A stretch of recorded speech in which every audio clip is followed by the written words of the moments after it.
In June, we concluded the new EU-Canada Security and Defence Partnership to advance Canada's participation in the European Security Initiative and Rearm Europe plan. This will give us better access to European defence partners for our needs, and it will give our defence suppliers greater opportunities to help supply Europe's needs. We are also in the process of creating a new defence procurement agency to move at pace to get our armed forces the equipment that they need when they need it. In a moment that could reshape Canada's place in the world, Prime Minister Mark Carney stood before the troops at CFB Trenton and delivered a message as clear as it was historic. The era of reliance is over, and the era of resilience has begun. For decades, Canada's defense and security strategy was built on an unshakable assumption that the United States would always be its ultimate shield. But in a world growing more dangerous, more divided, and far less predictable, Carney signaled a decisive pivot. Canada will stand on its own feet, build new alliances, and invest heavily in the capabilities to protect itself without waiting for permission or protection from Washington. This shift was crystallized in the announcement of the new EU-Canada Security and Defence Partnership, a strategic agreement designed to integrate Canada into Europe's security initiative and the ambitious Rearm Europe plan. The implications are vast. Canadian defense suppliers will help meet Europe's urgent need for weapons, vehicles, and technology, while European partners will in turn bolster Canada's own military resilience. It's a move that expands Canada's strategic circle far beyond its traditional transatlantic comfort zone and sends a message that Ottawa will not be hostage to the political mood swings south of the border. The timing could not be more pointed. Only days earlier, President Donald Trump had slapped a punitive 35% tariff on Canadian goods not covered under USMCA, targeting Canadian steel, aluminum, and critical minerals. For many nations, such an economic blow might have prompted quiet negotiation or concession. Carney chose a different route, turning those very materials into a national security advantage. Under the new strategy, Canadian steel will reinforce Canadian tanks and ships, Canadian aluminum will go into aircraft frames, Canadian critical minerals will fuel advanced defense technologies, and even Canadian lumber will play a role in supporting infrastructure for the armed forces. That determination is backed by money, serious money. Canada will invest over $9 billion this year alone, hitting the NATO spending pledge of 2% of GDP half a decade ahead of schedule. And that's just the start. Carney announced plans to meet NATO's new, far more ambitious defense investment goal, 5% of annual GDP by 2035. To put this in perspective, total Canadian defense and security spending will quadruple by the end of the decade compared to 2023 to 24 levels. The scale of that expansion marks a generational shift in both policy and ambition. But this transformation isn't only about numbers or alliances. It's a response to the hard realities of a changing world. Carney spoke plainly of the threats Canada faces: an emboldened Russia, a more assertive China, melting Arctic ice opening new contested sea routes, rapid advances in cyber warfare, artificial intelligence, and missile technology, and the destabilizing effects of climate change. Gone is the assumption that Canada's geography alone can shield it from global turmoil. The government's diagnosis of the armed forces condition is sobering. Only one of Canada's 4 submarines is seaworthy. Less than half of the maritime fleet and land vehicles are operational. Decades of underinvestment have left infrastructure and equipment aged and inadequate.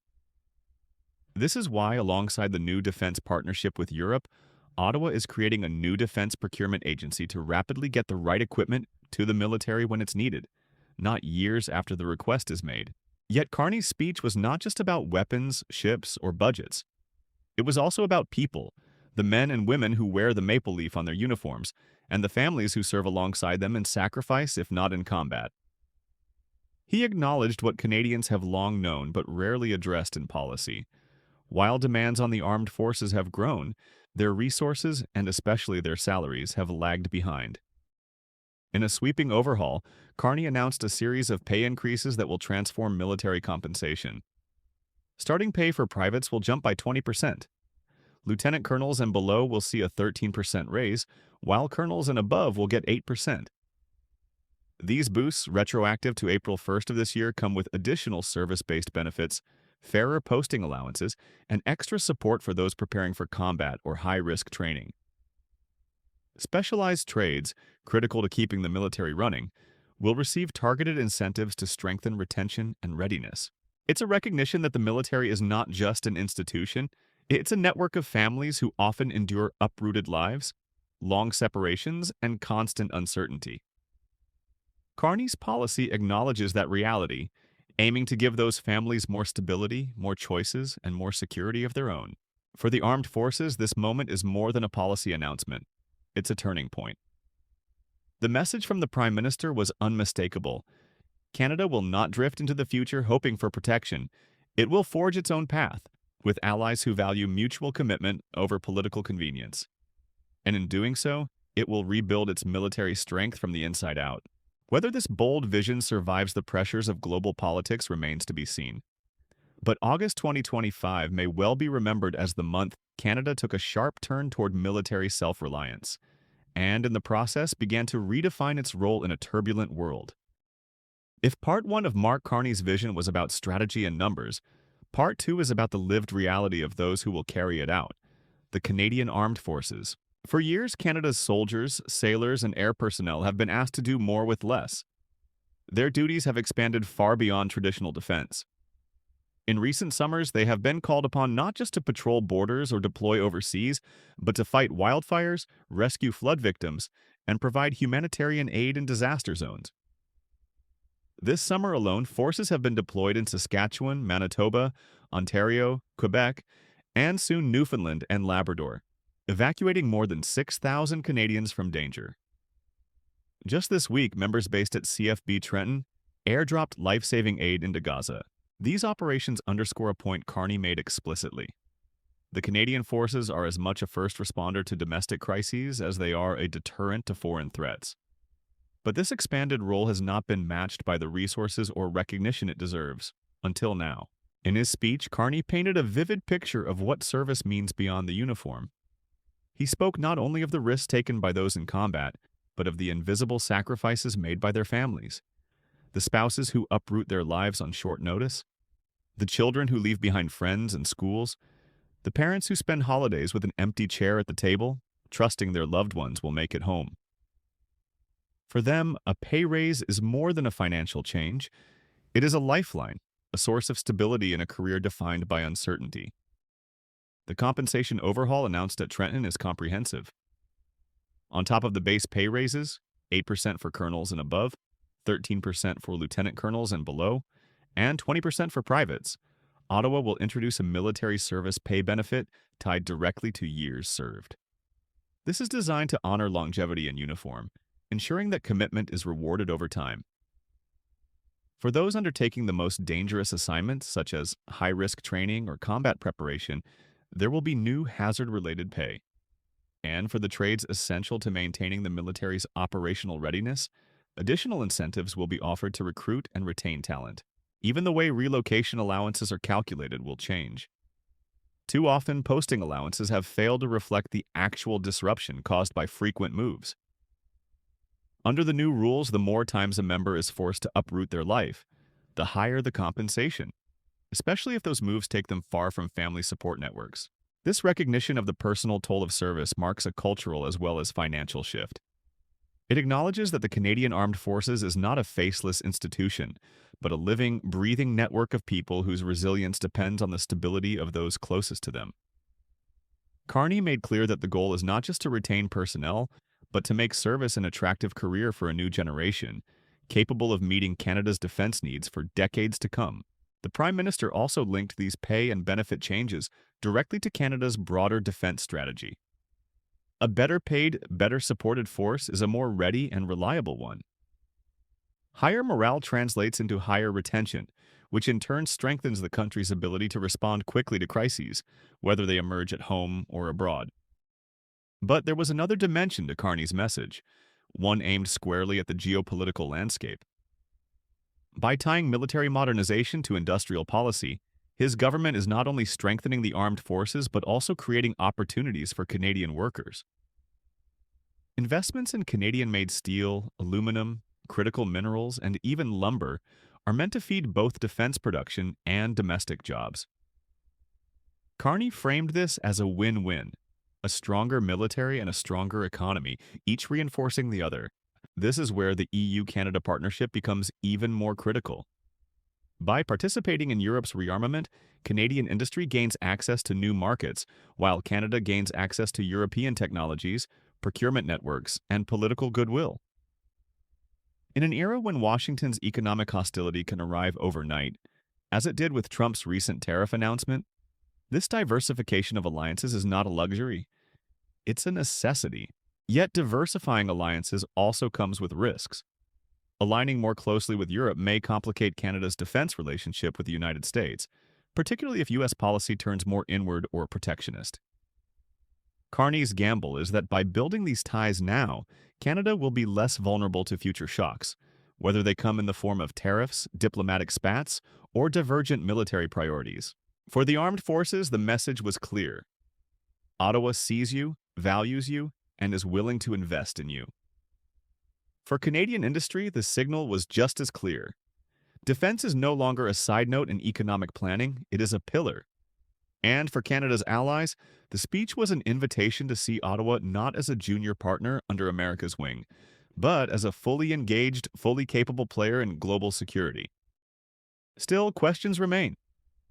Can Canada sustain the pace of investment needed to hit 5% of GDP by 2035 without straining its finances? Will the new procurement agency cut through the bureaucratic delays that have long plagued defense projects? And perhaps most importantly, will Canadians themselves embrace this shift toward a more assertive defense posture in an increasingly volatile world? What is undeniable is that this is no small adjustment. It is a reimagining of Canada's role in the world, one that places self-reliance at the center of its defense policy for the first time in generations. For a country that has long preferred the quiet comfort of a strong neighbor's shadow, that is nothing short of a revolution. By the time Carney stepped away from the podium at CFB Trenton, the contours of a new Canadian defense doctrine had come into focus. One that marries industrial self-sufficiency, strategic diversification, and a deep investment in human capital. But as much as the announcements were about the future, they were also an acknowledgement of how the past has left Canada exposed. For decades, Ottawa operated under the comforting but increasingly unrealistic notion that its geography, a vast Arctic shield, 2 ocean buffers, and the friendly giant to the south, made it inherently secure. That assumption has been eroding for years. Melting Arctic ice is opening navigable waters to foreign vessels, some from rival powers. Advances in cyber, AI, quantum computing, and missile technology are compressing the distance between threat and target. Climate change is bringing not just environmental disruption, but new avenues for security breaches, from resource disputes to mass migrations triggered by disasters. Carney's speech made it clear, waiting for others to act is no longer an option. The world Canada faces today is marked by great power competition, contested borders, and the steady erosion of the post-Second World War international order. Russia's emboldened aggression and China's assertive reach are not abstract geopolitical trends. They are active forces reshaping the rules of engagement. In such a climate, dependence is a liability. The choice to align more closely with Europe through the EU-Canada Security and Defense Partnership is, at its core, a bet on shared values and mutual strategic needs. Europe is rearming at a pace not seen in decades, spurred by the war in Ukraine and a growing awareness that U.S. commitment to transatlantic defense can no longer be taken for granted. For Canada, joining that effort offers more than access to markets. It offers a seat at the table where the next generation of defense norms and technologies will be shaped. The partnership also serves a pragmatic purpose. By channeling Canadian-made materials into Europe's rearmament, Ottawa creates a steady demand for its industrial outputs, even as U.S. tariffs threaten key exports. The same steel, aluminum, and critical minerals that face barriers entering the American market can now be sold into European supply chains, and in many cases brought back home in the form of advanced defense systems. It is a neat inversion of the trade dynamic. What once would have been a vulnerability is turned into a strategic advantage. Domestically, the implications of this shift are profound. Defense spending on the scale Carney envisions will ripple through the Canadian economy, from manufacturing hubs in Ontario and Quebec to resource extraction in the prairies in the north. It will require a trained workforce, new infrastructure, and long-term procurement planning, areas where Canada has historically lagged. The establishment of a dedicated defense procurement agency is intended to address that gap, speeding up timelines and ensuring that military needs are met without years of bureaucratic delay. But alongside the hardware and the industrial contracts, Carney emphasized something less tangible but no less critical: the morale and cohesion of the armed forces. His speech was threaded with recognition, not just of the soldiers themselves, but of the families who live with the consequences of military life. He spoke of the small sacrifices that accumulate into a lifetime of service: missed birthdays, broken school years, holiday tables missing a loved one. By tying pay increases and allowances to the realities of relocation, deployment, and risk, the government is signaling that it understands the human dimension of readiness. This approach may prove as important as any procurement plan. Modern militaries face a constant challenge of recruitment and retention, and Canada is no exception. A force that feels undervalued is a force that bleeds talent. Conversely, one that feels respected and supported will not only retain its members but attract new ones. If Ottawa can match improved pay with a renewed sense of purpose, the Canadian Armed Forces could enter the next decade stronger than it has been in a generation. Still, this transformation will not unfold in a vacuum. Every dollar spent on defense is a dollar that competes with other national priorities, from healthcare to climate resilience to infrastructure. And while Carney has made the case that a secure Canada is the foundation for all other ambitions, he will need to persuade a public that has, until recently, been largely insulated from global instability. The political test will come when the costs, financial and otherwise, become more visible. Internationally, the shift toward European partnerships may also provoke reactions. Washington is unlikely to see Canada's diversification as a betrayal, but it may interpret it as a hedge against U.S. unpredictability, an interpretation that, in truth, is not far from the mark. At the same time, deepening ties with Europe will require sustained diplomatic effort, especially as EU members pursue their own diverse and sometimes conflicting defense priorities. For now, the symbolism of the moment is hard to miss. In just a few days, Canada went from being on the receiving end of a sharp U.S. trade penalty to announcing one of the largest defense spending increases in its modern history, all while forging new alliances designed to reduce dependence on that same U.S. market. The message to allies and adversaries alike is clear: Canada is preparing to stand on its own terms. Whether this is the start of a lasting strategic realignment or a bold but temporary response to an unpredictable moment will depend on follow-through. Defense transformations are measured not in speeches but in ships built, contracts fulfilled, units trained, and missions completed. But August 2025 will stand as the month Canada declared that reliance was no longer enough, and resilience was the only way forward. In the weeks and months ahead, as procurement plans are fleshed out, alliances deepened, and the first wave of pay raises hit CAF paychecks, Canadians will begin to see whether this new doctrine can deliver on its promises. If it does, it could mark the birth of a more assertive, more capable, and more independent Canada, one ready to meet the turbulence of the 21st century not with deference but with determination.